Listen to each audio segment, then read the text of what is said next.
The Oxford Union, renowned for its tradition of engaging in contentious global discussions, has released the footage of its November 2024 debate titled "This House Believes in the Independent State of Kashmir."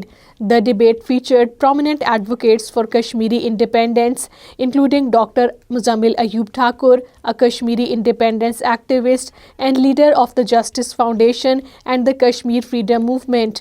During the debate, Dr. Thakur passionately articulated his stance, stating that the people of Indian-occupied Kashmir have been denied their fundamental right to self-determination for decades.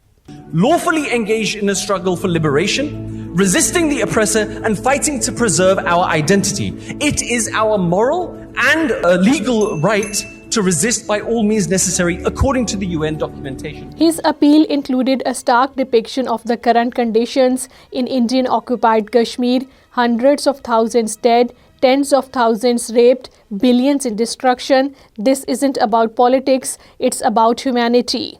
9-month pregnant Tamanna was 9 months pregnant when she was raped and gang raped by the Indian Army and gave birth to a son 3 days later.